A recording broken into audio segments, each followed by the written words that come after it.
Africa Eye goes undercover to expose the cruel trade in disabled beggars between Tanzania and Kenya.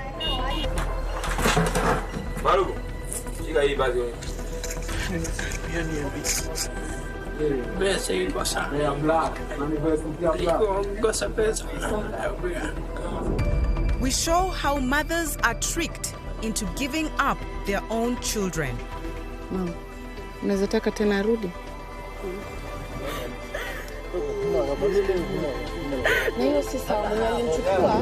And reveal the true scale of this sickening trade.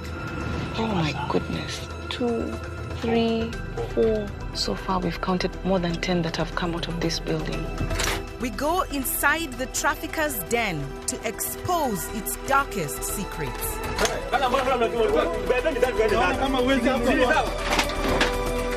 And try to help young victims escape the clutches of their captors.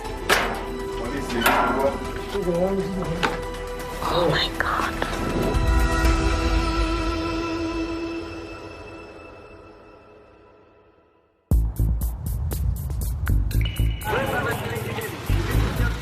My name is Njeri Mwangi. I'm an investigative reporter from Nairobi, Kenya. For over a year, I've been investigating horrific crimes against some of our most vulnerable young people.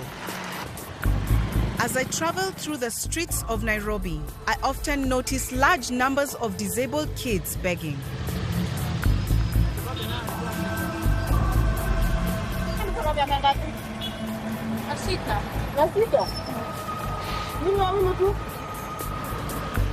I see just as many in other parts of town, and I'm shocked that they ended up in this situation at such a young age. The same scene is played out in towns and cities across Kenya, and every year their numbers seem to grow. Umesema unaitwa nani? Joan. Nyumbani ni wapi? The vast majority say the same thing. Tanzania. They've been brought over from Tanzania to beg. Hello. I soon realized that many of them are being watched.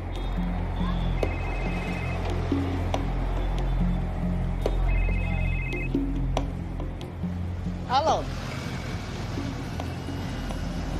Sawa. Mambo usiniongeleshe. Mambo uondoke.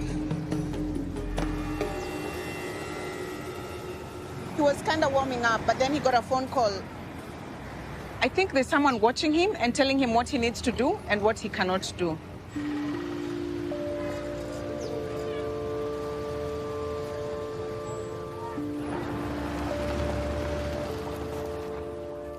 I met dozens of beggars during my investigation, but the story of one affected me more than any other.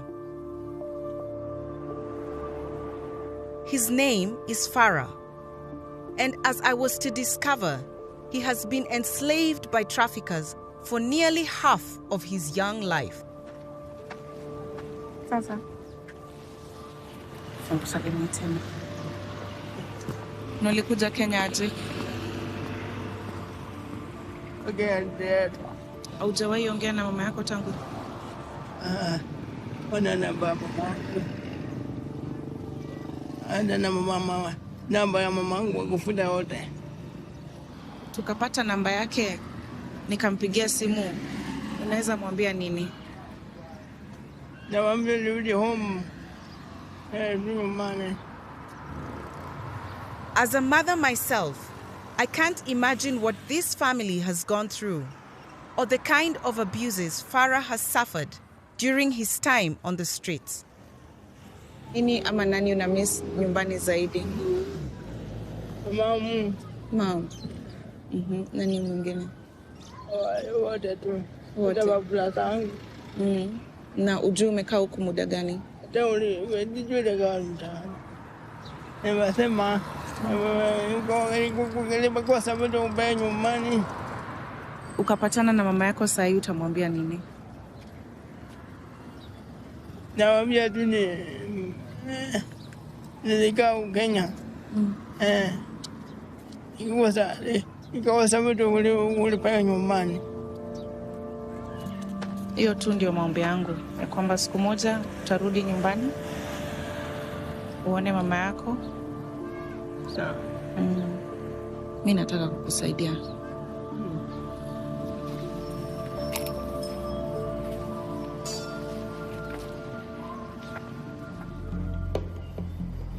I want to find out who brought Farah to Kenya and forced him to beg.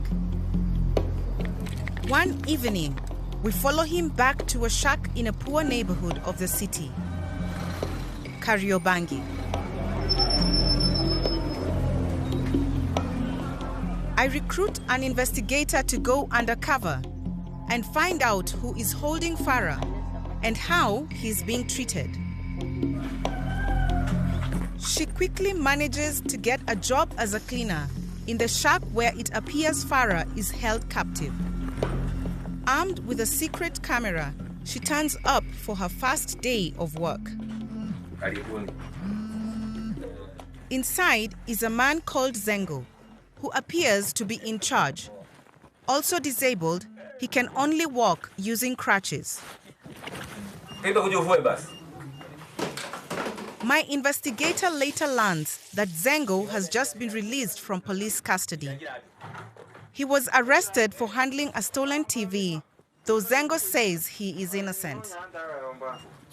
While he was in custody, 2 disabled kids he was keeping here seemed to have run away.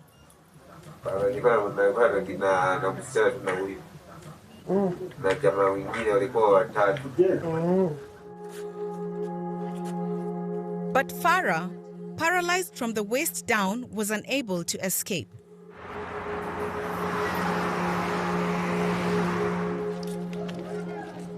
For 10 hours a day, he's forced to beg on some of Nairobi's busiest streets. Watched closely every step of the way by one of Zengo's men.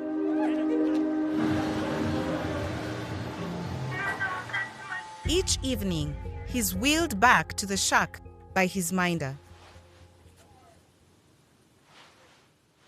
Mikono moja inaweza jikokota, atwe kama ni kitu alikuwa anataka, kama hiyo bagi ya pesa hiyo anga kwa shingo, unaona anaweza jikokota aitoe. As soon as Farah is delivered, the money he's collected is taken and handed over to Zengo. Everyone gets a cut. The minder who pushes Farah's wheelchair on the streets. Even our investigator is paid for her cleaning fees.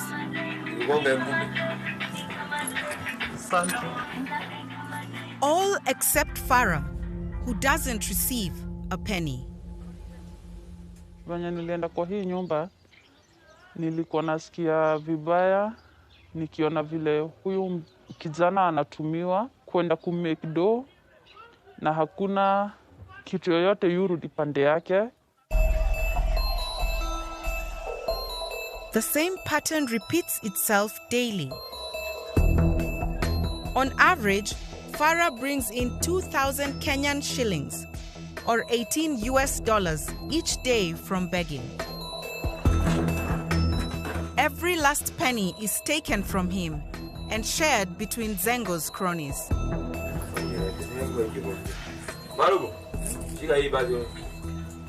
All Farah receives is a single basic meal each day.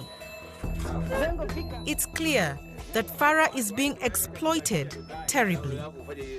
So, my investigator waits for a chance to get him alone to find out more.